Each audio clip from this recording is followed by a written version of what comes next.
part 2. So we've learned about our ladder. So we have learned about ventral vagal, we've learned about our sympathetic, and we've learned about our dorsal vagal. So here again, regulated, safe and social, I'm good, I'm emotionally available, everything's accessible to me. Here, I'm fight flight, not feeling safe, right? Feeling defended, perceiving things as more dangerous. And down here at the back, I'm more like, I'm gonna die, right? So I literally feel like I'm kind of in a duck and cover. Something that Emily and Amelia Nagoski talk about in their book Burnout that I just love when I'm talking about the ladder is that, you know, they describe sort of this concept called a monitor. So basically you have this part of you that is always scanning and assessing and deciding, right? What's the best stress response based on this particular situation? So this is not a conscious choice. So this isn't you going, oh, this is what I'm gonna do in response to this stress. That's not how this works. So there might be times that there's been a stressful situation or a scary situation and you responded in a way that later you're like, oh, why did I do that? But that's why, right? So your monitor is assessing. So if you're in a situation and your monitor is like, I don't think we can get out of this and I don't think we can fight, freeze is probably our best option.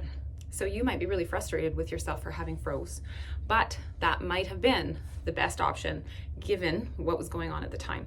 So again, your nervous system is doing its very best to support you, but its options are restricted to the functions of the way that it works. What to do now if you know that you are now in fight flight.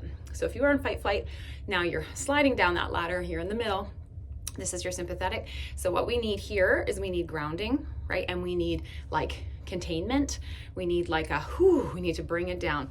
And that's going to be very different than if we're at the back. So if we're at the back, we need some mobilization. We need to get moving. So you can see that depending on where you are on your ladder is where you are in your brain. Then the things that you need actually need to be different. So it's not all the same thing. It's not a one size fits all type of response. So we know that there's things that are in the world that help us in terms of strategies, massage, you know, deep breathing, you know, movement, all these kinds of things, you know, going for walks, lots of things that you can do for self-care.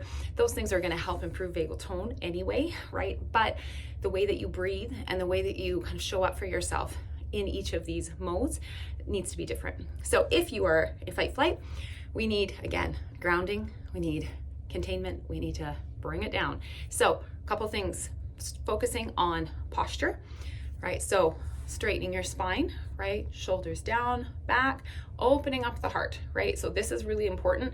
So if you are in a state of freeze, right? Or if you're in fight, we're all braced, right? So maybe we're like getting ready to run away, or we've got our fists clenched, or we're, you know, curled up, or something is happening in our bodies to convey that we're experiencing threat.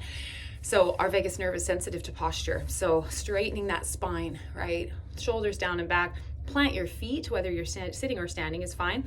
Plant your feet. And then I want you to breathe. And with this, we want a longer exhale. So we're doing what we call a 1 to 2 breath. Your in breath would be, say, for 3. So breathing in, and then out, we want to do it for 6. So now long exhale, exhale, exhale, exhale. So that's called a 1 to 2 breath. So double the exhale, okay? So in for 3, out for 6, in for 4, out for 8, whatever it is. So we can practice for a minute here together if you'd like. So we're going to breathe in for 3, and then out for 6. And do it one more time. In for 3, and then out for 6. So you'll notice I'm breathing in and out my nose. You can do that. If you want to breathe out your mouth, you can, but just keep your mouth small, like that kind of thing. So we're controlling the airflow. And you're trying to breathe into the rib cage, into the belly. So not just that surface breath in the chest. So that sympathetic nervous system gets turned off and the parasympathetic nervous system gets turned on with that long exhale. So connect to the floor, the surfaces beneath you, straighten your spine and lengthen that exhale. And that's going to be a way that's going to get you out of your fight flight and back to the front where you want to be. All right, stay tuned for part 3 on what to do if you are in dorsal. Thanks.